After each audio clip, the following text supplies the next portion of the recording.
Hello, dear Westover clients. I come to you today to discuss Westover's projection as to what is going to go on with respect to the Biden proposed tax increases. Yesterday, Chip and I were doing an annual review by Zoom with a client, and she and her husband asked what we thought would come of the Biden tax proposals. What we predicted was that we don't think much is going to come of them this year.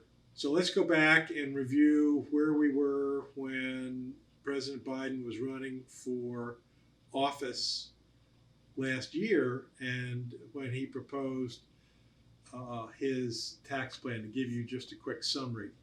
On the corporate side, he proposed increasing the corporate tax rate for U.S. corporations from 21% to 28%. On the personal income tax side, he proposed raising the highest rate for individuals from roughly 37% to what it used to be, which I think was 39.6% before the Trump Tax Act reduced it a little bit. He also proposed increasing capital gains tax rates for those making $1 million and more in income from 20% up to the ordinary income tax rate, which would be 39.6%. The third area that he had in his tax bag of tricks was to upset the traditional step up in basis concept with respect to estate taxes. He actually had 3 attacks on the estate tax situation, which were to increase the tax rate from 40% to 45%, to reduce the exemption amount, which today is in excess of $11.5 million per person, meaning that the estate tax really only affects the super wealthy. He wanted to reduce that.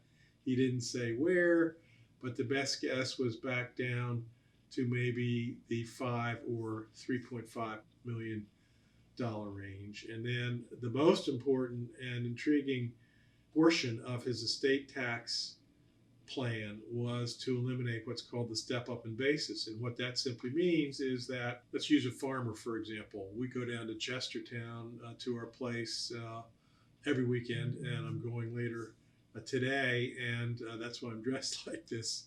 And we pass a lot of farms.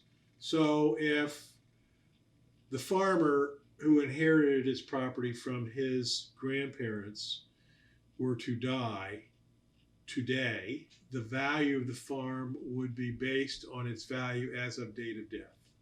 So if his children who inherited the farm were to sell it in 6 months or a year, there would be very little, if any, gain, because the basis of the value would be what it was at date of death.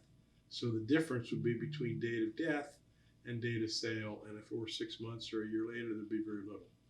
Under the Biden proposal, that would all change. There would be no step-up in basis, so the farmer who inherited the property from his grandfather would have to go back and find what the value of the purchase price of the farm was 2 generations ago, and that would be the basis for the sale or the transfer to his children today.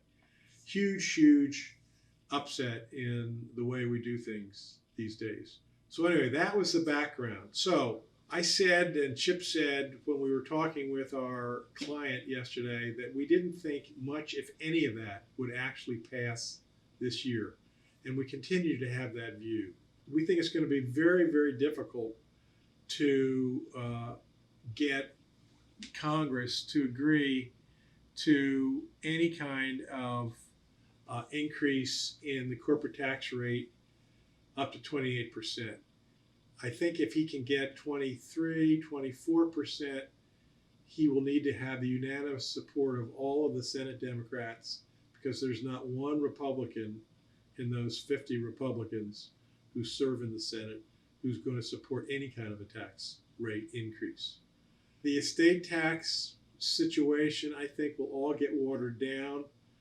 I think we will not have to worry about step up in basis. I think the capital gains tax rate for individuals may get increased, but it won't be set at personal income tax rates by any means. He and the Democrats are embarked on working on their infrastructure bill.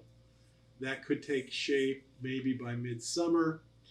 If it does, then the other two presidential proposals that he's working on, which are a massive social spending package and the tax hikes that I've talked about, will languish well into the fall, I think. So I would say let's not get too exercised about what we think the tax rates and policies will be. Let's sit tight. There are other issues of greater interest and importance for the country and for the president and for Congress than these tax issues. But I do think that they should be followed closely. And so I think there's going to be no big tax increases that will prevail in Congress this year. And with an election looming in the next year, and Republicans prepared to make these tax hike proposals a big campaign theme, I think at best we would get what you might call tax hikes light, meaning nothing major on the horizon has a chance of passing. There's still economic headwinds.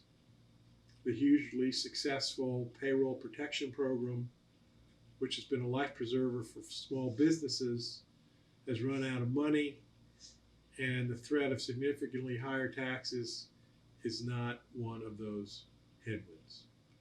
With that, I hope you have a great weekend, and we'll see you soon. Take care.